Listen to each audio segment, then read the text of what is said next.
welcome everybody. We expect people to be trickling in over the next few minutes. So I thought an introduction would be good and give people a few minutes to join.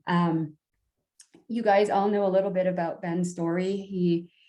I'm not going to take his talk away, but he had COVID and his recovery and how he has inspired so many, and what he has done to give back through it all is incredible. And it's worth listening to. And I have no doubt that you'll be blown away by his story. And thank you for joining us. Ben and I met, well, actually we met through the Ironman Foundation, but we met because I was a huge fan of Tommy Rivers and had met him a couple of years ago. And he's an ultra runner who they initially thought had COVID, and their family was looking for anybody who had any experience with ECMO. And I was just posting everywhere trying to see if anybody knew anything about this, which I had never heard before. And I get a message from Ben saying, I'm the first person in the country that was saved by this. And the chills that went through my body, you can't even know. And anyways, I passed on his information to the family, and I believe you still chat with his brother, Ben. So I still chat with Jacob quite often. But it's a phenomenal story, and Tommy Rivers is, I believe he's in remission now. It was actually cancer, lung cancer that he had, but the connection and Ben jumping right in to help. It was an amazing story. And then I got to know Ben's story and how he's giving back, and well, he's got a fan in me and support. So I will let him share his story with the rest of you.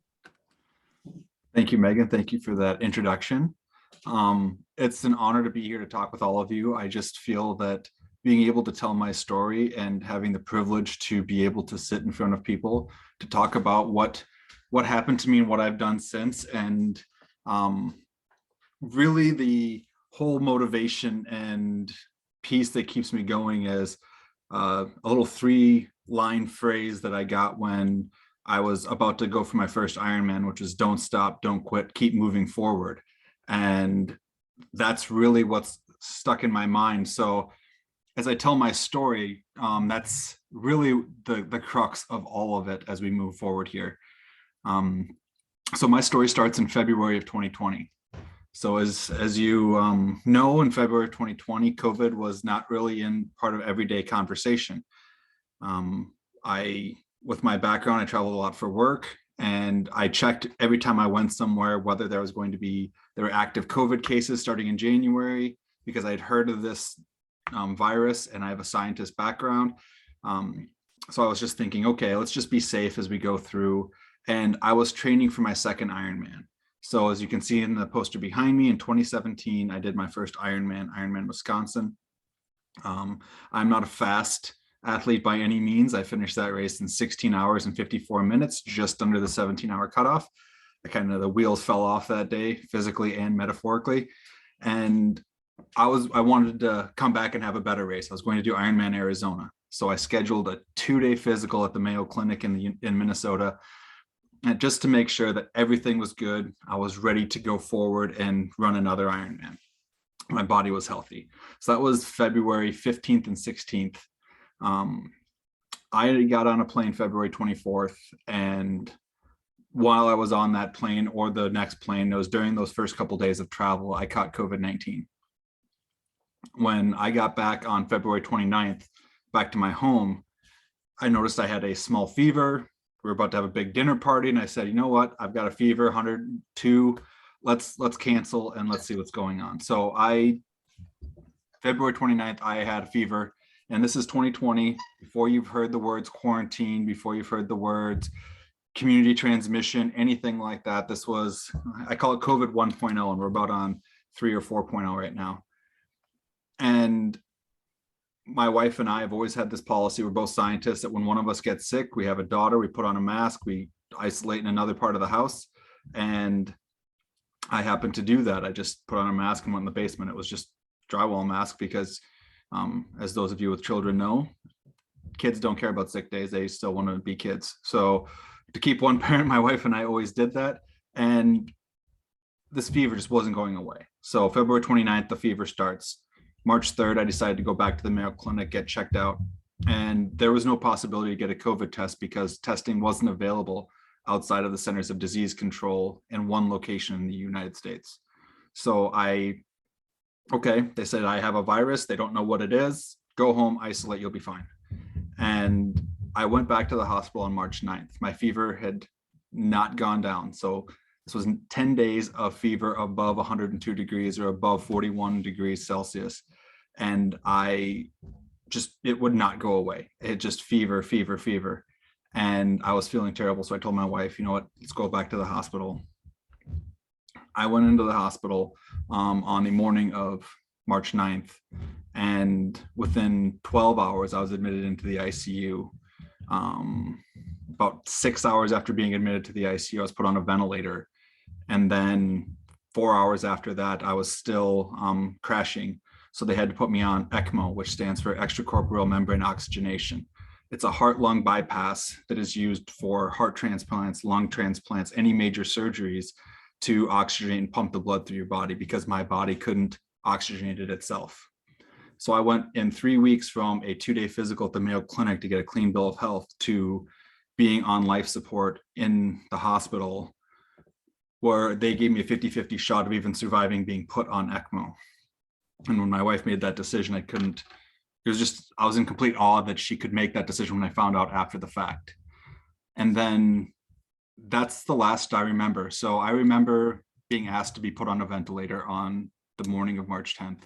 And they said, we don't know if your oxygen levels are high enough to actually consent to this. We have to call your wife. Apparently I called her. I don't remember calling her. And that's my last memory until March 17th.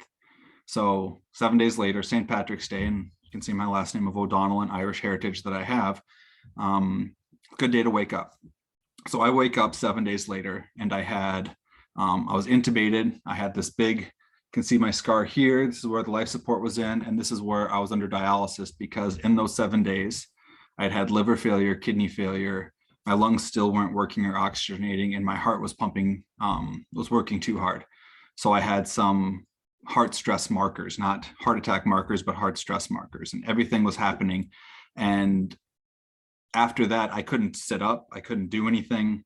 And they would try to get me to move around the bed and I couldn't even lift any part of my body, my legs, my arms, any of it. And I had gone from, I was training and running 5Ks every other day while I was that last week of February to now I can't even move my arms above my head.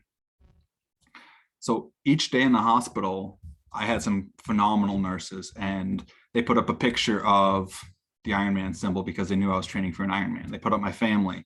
I was actually trying to get ready for what was called the Grand Tetons Picnic, where it's a triathlon that's really crazy that you end up climbing a mountain in the middle of it before you go back down, swim across the lake and bike back to town. And I'll talk more about that later. But they put this up there and they also put up the phrase, my wife had told them that I used this phrase to get through my Ironman of don't stop, don't quit, keep moving forward. And they put that right up on the wall. So I got to see that every single day when I woke up. So while I was in the hospital, I spent 12 days on this ECMO life support. I spent 15 on a ventilator. I had a phenomenal PT team and physical therapy team, and they were the ones that every day they were in there working with me once or twice a day. There was no such thing as COVID protocols. I was the first critical case in the state of Minnesota, and I was within the first 100 critical cases in the entire United States. So people didn't really know how to deal with this, and they didn't really know how to deal with a young, extremely sick person. I was 38 years old at the time. And what my physical therapist decided to do is, you're young, you were healthy before you came in here. We're going to try to get as much out of you as we can. So they had me doing physical therapy and had me standing for the first time while I was still on life support. So I still had a life support line in my neck, and they had me standing by the side of the bed. Then every day, multiple times a day, they would come in and they would work with me. When I left the hospital after 28 days, I still needed a walker for support. I still needed supplemental oxygen. So I had an oxygen tube in my nose and I was still using a walker. I couldn't even get up the 7 stairs to the main floor of my house. So I had to walk around the back of the house where we had a walk-in basement, and I had to sleep and stay in the basement for the first 2 weeks because I simply couldn't walk upstairs. But the day after I got out of the hospital, so I got out on April 6th, April 7th, I started my at-home PT, and thankfully I had a treadmill. And my first walk was 1 mile an hour for 7 minutes. And I was so proud. And just being able to be on a treadmill walking for 7 minutes, even as slow, it was like a shamble, but I was able to walk that amount of time. And every day I just felt like I'm going to do a little bit more. So the next day was 8 minutes. And after about a week and a half, 2 weeks, I get a call on the phone from Mike Riley, who's the voice of Ironman. And he'd heard about my story, heard that I was sick, heard that I was an Ironman. So he called me, and he saw that I was signed up for Ironman Arizona. And so me being who I am, he's like, well, are you going to come back and do another Ironman? And I'm like, I don't know. I can barely walk more than 10 minutes. And he's like, well, just get better and do what you can. And then I get this book from him, and I was signed up for Arizona. And if you look in the front cover here, it says, Ben, you are an Ironman, see you in Arizona. So because of the personality that I am, and I'm guessing there's a few of you here that are the same type of personality, the gauntlet was thrown down, and it was, well, let's try to get back to Ironman. Let's see what I can do. What's that little bit I can do every day? And at this point, I haven't even been able to run yet. I hadn't been able to do a 30-minute walk. I think I had been without my walker 2 days when Mike sent me this book. And so I decided, let's try it. It's a goal out there. You're never trained enough for an Ironman. So this will have something that'll keep me motivated to do something every single day, or at least to do something. And so from then, I got up to walking for 30 minutes without stopping. And once I did that, Megan at the beginning of this call mentioned Tommy Rivers, and I found his intro to running program, which was to get you to a 5K. And I started that program in probably the first week of May. So it took me 4 weeks to be able to walk 30 minutes. And then I decided, let's just do this program. And it's probably not the smartest thing to just go as hard as I did at the beginning, but I felt okay because I was walking once or twice a day. I was trying to make sure that I could keep moving forward. And then I started training, and I did this program. 6 weeks later, I ran my first 5K without stopping. So June 14th, 2020, I was able to get that first 5K. And then it was just, what can I keep doing? Then I got on the bike again, and what can I bike and what can I do? And in the middle of all of this, I have family members and friends that whenever one of us has a major birthday, 40, 50, 30, whatever it was, my cousin had turned 40, he wanted to do what's called the Grand Tetons Picnic, which is you bike 22 miles from Jackson, Wyoming to the Grand Tetons National Park to Lake Jenny. You swim across the lake, you climb the Grand Teton, you come back down, and the Grand Teton, I think, is 13,000 feet of elevation. You come back down, you swim back across the lake, and you bike back to town. You have to do it within 24 hours. And here I am, 4 months out of the hospital, less than 4 months out of the hospital. I'm like, you know what, let's give it a try. Why not? Because let's see what we can do. So we started at midnight. We biked the 20 some miles to the lake. We swam, it's 1.2 miles across the glacier lake. So almost 2 kilometers across the glacier lake. We made it across. And for me, I only made it to about 10,000 feet of elevation before I had to turn around. Nobody else finished the picnic that day, but within 4 months of leaving the hospital, I was feeling well enough and training hard enough to be able to do that and trying to get to that Ironman. And for me, it wasn't about getting out of the hospital directly to doing an Ironman or doing these big things. It was doing something small and incremental every single day. I never added more than 5 or 10 minutes of running and from one day to the next. I never added more than 10 minutes of biking. For me, it was just consistency every single day of trying to add something and doing all of this under the watchful eye of my cousin, who's also a chiropractor and physical therapist, to basically make sure that I was keeping my body in a safe place. Because the biggest thing throughout this entire recovery program was unrelenting forward progress. That I use the 3-day method because you're going to have bad days. So I looked at 3 days. Am I better than I was 3 days ago? And am I improving enough so that way I'm feeling better today than I was 3 days ago? And can I keep improving? And so I kept that mentality. I was ready. I was going to do Ironman Arizona in November. So this would have been 7 months after I got out of the hospital. I was going to attempt an Ironman. 10 days before the race was canceled due to COVID protocols. They couldn't get permits. The permits were pulled to do the race. So my November race, I was in the vehicle, packing it up, ready to start the drive down to Arizona, and race canceled. So got a little depressed, and I'm like, you know what? I'm going to do this on my own. It's Minnesota. Sure, the water's only 3 degrees Celsius, 35, 36 degrees. Let's go see if I can swim in it. So I actually attempted to do a swim before I got about 200 yards or 200 meters and turned right back around to shore and decided that it was too cold and I wasn't going to be able to make it through that. And so I called back Ironman. When's the next race? Well, it's Ironman Texas in March. Okay. Get signed up. Going to do Ironman Texas in March. Get a call in January. Ironman Texas is canceled. What's next? So it was Ironman Tulsa. And so 14 months to the day that they removed me from life support, I was able to train and complete Ironman Tulsa, which was the North American Championships in 2021. And I did it with a personal best of 16 hours and 12 minutes or 14 minutes, somewhere in there. And that was including I lost 30 minutes for a flat tire on my bike. So for me, I had a personal best time. I did much better than I did before. But what I want to stress more than anything throughout this entire piece is that I didn't go from that ICU bed to crossing an Ironman finish line without some major things that were happening in my life. One was support of those around me. So I have my wife and daughter, great support. In the middle of this, I also moved from the US and I now live in Canada. So I moved to countries in the middle of this, which was great, and started a new job. But it's support of family. If I didn't have that support of family, none of this would have been possible.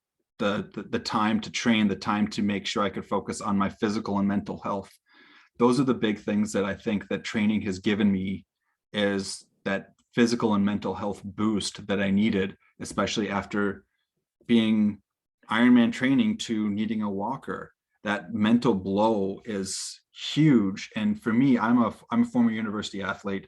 You can't see my whole body, but I'm not a small person. I am a former university American football player. So I'm 6'1", 240, 250 pounds, not a small guy. And I've not your typical endurance athlete build, but I've always been this athletic, and being torn down to the point where I can't walk without assistance was a really big mental blow.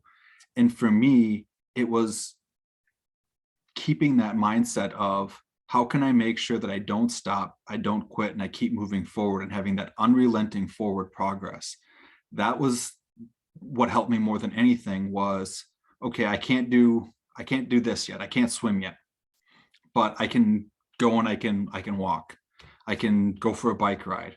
Okay, the roads are icy today. I can't go for a bike ride. What am I going to do? Well, I'm going to set up the trainer. You can see my bike over here. If I can, yeah, there it is. My bike set up within the trainer. Like, I haven't biked outside other than my race at all, because I don't want to get hit by a car and have to restart again. I do most of my running inside. I haven't been in the water because pools are closed. So right now in Canada, right where I'm at in Canada, we're still in lockdown. So I haven't swam since May 2021, and I have another race in 2.5 months, which is the World Championships. And I'm going to just wing the swim because I don't have the ability to do it. So I do what I can, which is using rubber swim bands to practice. And so finding whatever is going to work for that forward progress is the most important thing. Some days I just felt depressed and I couldn't get out of bed. So that day was, I'm going to get up, I'm going to brush my teeth, I'm going to talk to my counselor. And that was my activity to get better. it's not always physical. There's a lot of mental aspect to this. And that's what really got me to the finish line in May of 2021. And I know that we're about 22 minutes in. I wanted to leave time for questions and discussion for all of you to ask me anything that you wanted to ask me. And so I'm going to wrap up there and open it up to any of you, because I know that there's a lot of discussion that can happen around here. And I would like to hear what you'd have to say too. Hey, can I mention one thing before we get into that? One thing you didn't bring up is Ben has raised thousands and thousands of dollars along the way for the Ironman Foundation. And the foundation, their idea is that they give back to the communities where the races take place all around the world. And every location receives the funds that this organization raises, from grants to local, organizations, to helping children of veterans in different ways, to, areas that are very low income and the children don't know how to swim. Being near water, they give swimming lessons, because you have people who are swimming every day to teach these kids. During COVID, they provided meals every week for families who needed them. They took all of the t-shirts that were going to be used for the races in 2021, and they were useless. The races were all canceled. They turned them into face masks and delivered them around the world. So the foundation does a remarkable job of giving back, and Ben has done an incredible job, which is, it can be a full-time job trying to raise money and give back on top of everything else he just told you. So I just wanted to add that in as well. Yeah, and that's a good point, Megan. So over the last year and a half, 2 years, I have been an ambassador for the Iron Aid arm of Ironman Foundation. So that's focused on COVID relief and on healthcare workers. So what I've really been able to do is I've raised about $12,000, I think, to this point. And it's done everything for COVID relief, from providing meals on wheels. It's not necessarily for COVID relief, but for organizations that have been affected by COVID. So women's shelters, to provide medical supplies to them, hand sanitizers, masks, to do meals on wheels because they're not getting enough donations. It's really to help support that. And one thing that I've done over the last few months is I've started speaking in events like this. And I was actually able to go back to the hospital where I was taken care of, and I presented them with my finisher's medal from Tulsa. So you see there's a thing back here. That's the medal that I got from buying the plaque. The actual one that was put around my neck is now sitting in the hospital outside the room where I was treated, and in a plaque outside that room to remind all of the nurses and doctors that are still working in that COVID ward of what they're doing matters, and how that no matter how close to their patients being gone, because that was very touch and go for a while there, that they can still get somewhere and able to do something with their lives. And I was able to show them what was possible. And I just wanted to make sure, especially after a year and a half, 2 years of the difficulty that our healthcare systems have had around the world, to go around and help whatever healthcare workers I can, just by telling my story and just telling them not to give up hope. It's the don't stop, don't quit, keep moving forward. What can we move forward? And that's what I really try to do with my discussions with healthcare workers and with critical care nurses and any of the physicians that I talk to.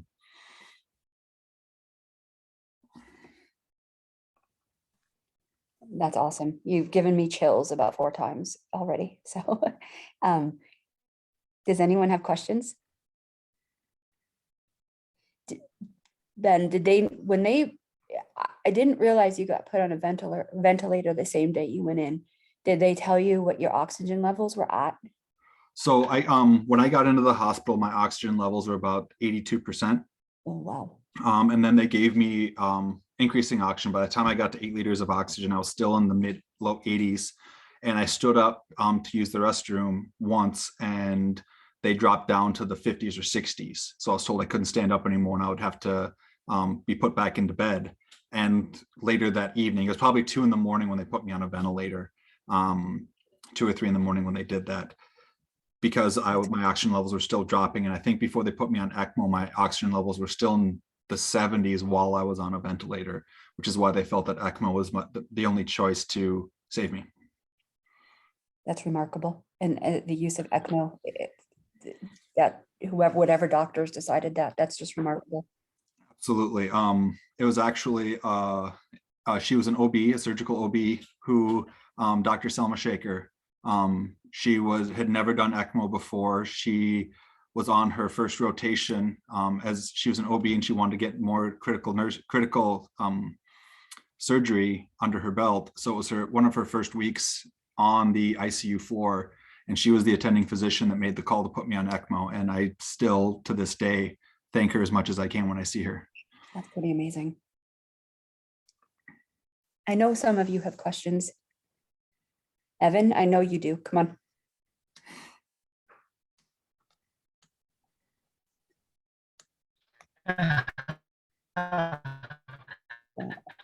Uh-oh, your connection's. I was gonna ask, hi Ben. I was gonna ask.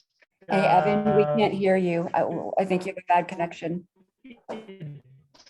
Sounds like the way you describe your journey from the COVID to the Ironman.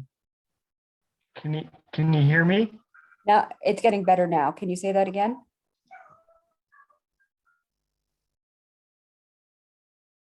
Evan?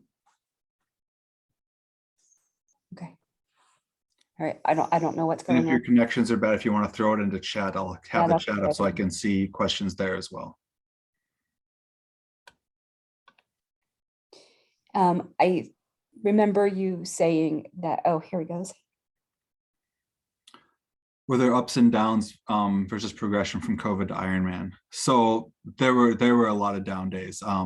Mental health was probably the biggest detractor. My body was ready before my mind was. My body was like, the way that I describe it is, I was a building that was torn completely down to its foundation. So I was able to build it back the way I wanted to, rather than just relying on the old structure. So while I was in the hospital, I didn't mention this, I lost 45 pounds. Most of that was muscle. And I was able to start coming back. And it was the days where I couldn't pick up my daughter because she wanted to come sit on my lap and I just couldn't do it because of either pain or weakness. I had a lot of items, a lot of pieces like that were really difficult for me mentally. From a physical standpoint, like I tried to climb the mountain, but that was basically it was a long shot anyway. So I took a little bit of a mental health hit from that. But for the most part, I will say that most of my downs were mental health and not really physical. I was progressing physically almost the entire time. The mental health, especially every time a race was canceled or postponed, I was ready to race, and then I was in my taper about to go. I was ready to go, and then race is canceled, and I have to just start gearing up training again. So most of the downs were mental. Physically, it was just it progressed pretty consistently throughout the entire time. Jens, do you have a question as well? Did that answer your question, Evan? So, for many athletes, runners, the thought about not being able to run again can be really hard. How did it struck you? Did you think that thought that you would not be able to run and swim again, bicycle? And how did you realize to that thought if it came to your mind? So when I was in the hospital, I very much thought that I wasn't going to be able to do anything again. I mean, I couldn't get out of bed. I couldn't sit up. And it's, what am I going to do? Because this is really difficult for me. I've always been an athletic person. What's going to define me now? Because so much of my life has been defined by physical activity, and it still is now afterwards. But what am I going to do, and how am I going to define myself? And laying there, and what can I do? And that was when I made the decision that I want to give back and help as many people as I can through Ironman Foundation or whatever, talking to all of you folks, is really to what can I do to give back, and finding that there's more meaning in my life other than what I do physically. That was a big piece that I don't know if I ever actually wrapped my head around, because I started training right away and using this as a way to get better.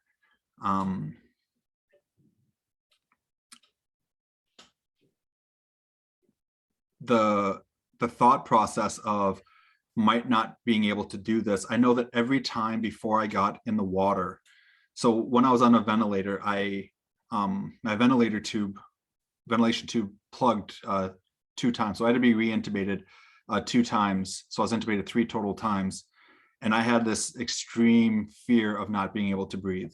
So I know the first time I went swimming, I stayed in about less than a meter of water, just because I was afraid I was going to have a panic attack in case I got water in my mouth. And every time I got to something that was new, I was afraid that, is this going to be the thing that stops me?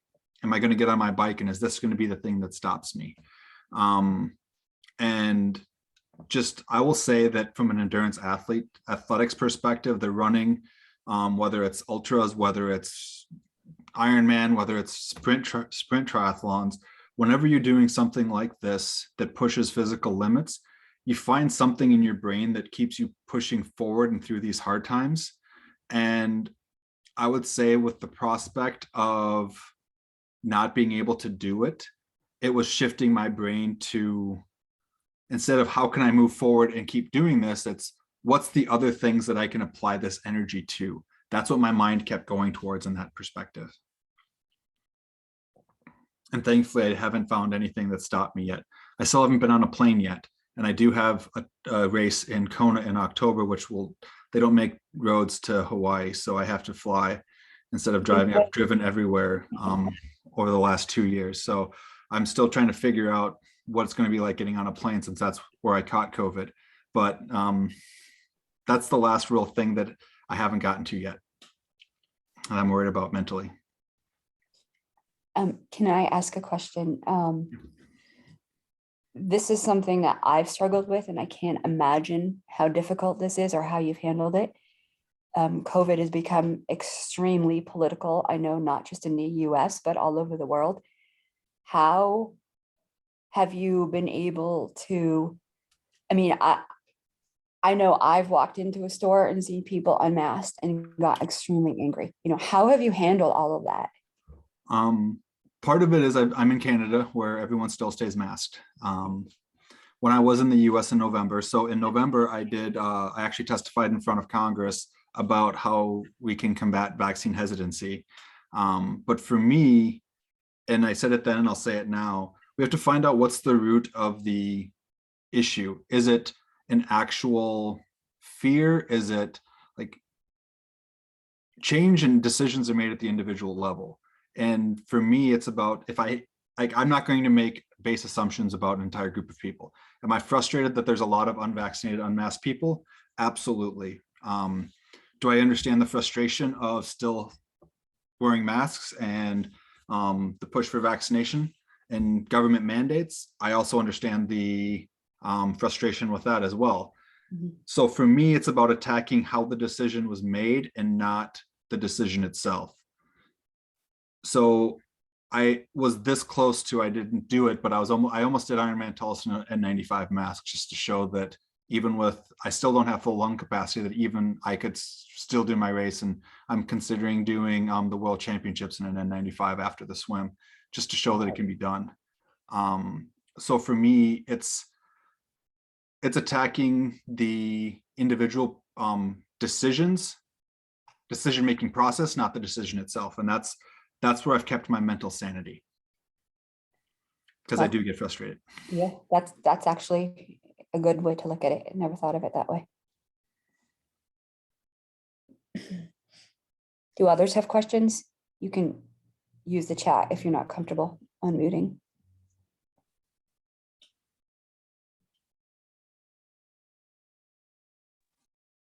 Hi there. Yeah, I'll jump in.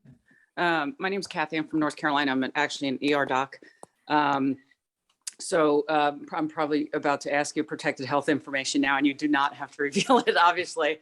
But yeah, I was in COVID from the very beginning also.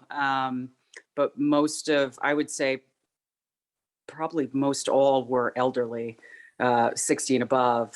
The ones that we were intubating and dying, and obviously a lot of comorbidities if they were younger, meaning bad diabetics, brittle diabetics, that sort of thing, emphysema, COPD. But you were an athlete, you were, an Ironman. I mean, what do, or can they even back that up to be able to say, well, this was the nugget why you as a young, healthy man got so sick? They haven't been able to find that yet.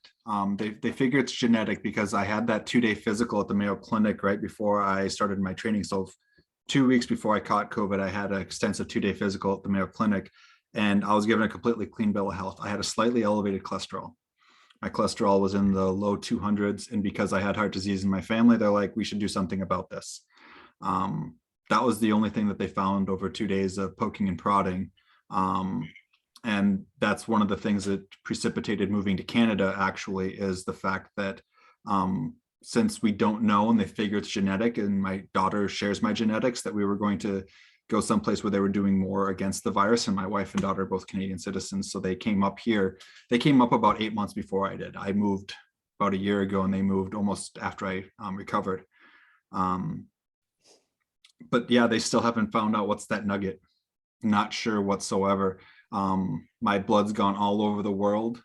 Thankfully, my blood was also used to create the first antibody test in Minnesota. The University of Minnesota used my blood to create that antibody test, but I haven't gotten anything that said, yep, that's the reason that you've been affected. The primary thing that was affecting me was probably an overactive immune system and a cytokine storm. So they feel that it's something in the way my body produces cytokines and its immune response, since that was actually what was doing the most damage to me than the virus itself. Every time I've gotten a vaccine to COVID, I'm out for 3 days with a super high fever, because there's something about the virus, whether it's just the spike protein when it's created or something, my immune response is extremely strong to anything related to this. And that's the closest thing that we've come to, is something that triggered the cytokine storm is likely what the reason why my body was affected by it.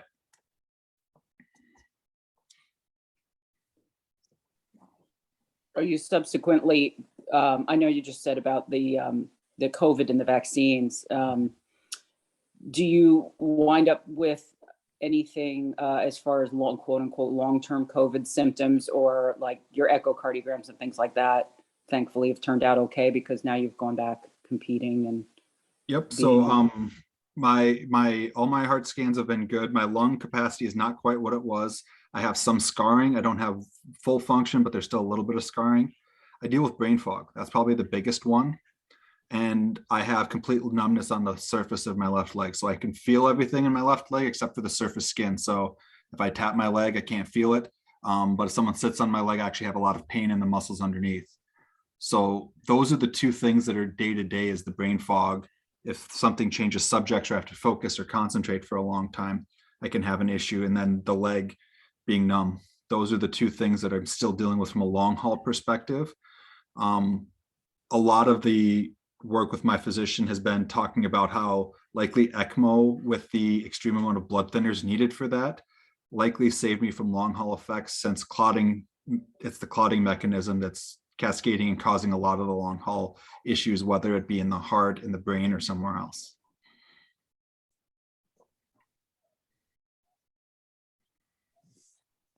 Ben, I know you mentioned this a little bit. How long did it take you to get back to swimming comfortably? Because even without what you went through, swimming's scary for a lot of us, especially open water. So I did my first swim on May 23rd, after getting out of the hospital. And for me, I'm the opposite of other triathletes, that I enjoy the swim. It's my favorite thing. I was a lifeguard in high school. I enjoy being in the water. I've always enjoyed it. So for me, it's the swim is great, and then everything's downhill after that. So after the first 2 or 3 times of swimming, and I didn't have any sort of panic, from getting water or missing a breath or something like that, swimming was great. So it only took me about a month and a half to get in the water. And I was really nervous the first couple of times. I didn't go into the deep water of the lake. I stayed in the shallow part of the lake where I could still touch in case I did have a panic attack. But after I did those first 2-3 swims in the shallow part of the lake, I was able to go back and forth and I didn't have any issue. Does anyone else have questions?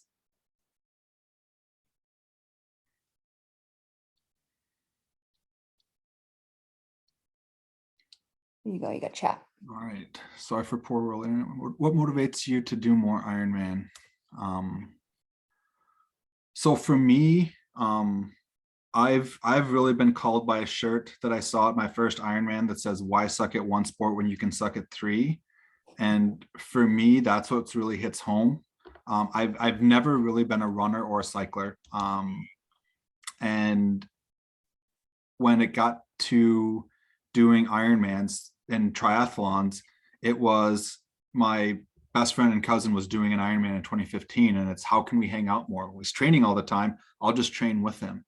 And for me, that's what got me hooked. And with triathlon, you're never ready enough. I think that's the big thing, because it's 3 disciplines, you can never feel ready enough. And it keeps me doing something every day. Yeah, I could go for a run every day. I do go for a run most days, but it's the biking and the variation. I really need that in my life, other than just a single item. And for me, I would be happy to fundraise for just cycling events or just running events. I mean, I've done MS bikes and raised money for those in my past. And for me, it's been about like doing these Ironmans and doing these triathlons has been just really helpful for me, because the change of pace from all the different aspects of it has really helped me keep focused and keep my mind together. I was always a multi-sport athlete before as well. So I played football, American football, I played baseball, I played hockey. I always played different sports. And I think that's part of it, which really gets me into the triathlon, is I get to do multiple things.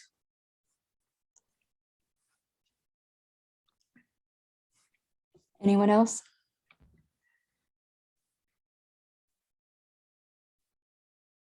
Okay, before we break, I do want to bring this up, and I will also bring this up when we share the recording. Ben, thank you so much for joining us. Your story is remarkable, and it still gives me chills every time you share something that I hadn't heard before. We appreciate you taking this time. For everybody listening, Ben is starting a career as a motivational speaker, and he's using his story to inspire others. So if you work at a company or an organization where you think his story could inspire and benefit, please feel free to reach out. Ben is in the group of ZLDR. And if you want to connect with him, feel free. You can also reach out to me and I will pass on your information along to him. Yes, thank you very much, Megan. Of course. Thank you again for the invitation. Of course. Thank you so much for joining. Andre, could you talk nutrition? That's a good one. I didn't think of that.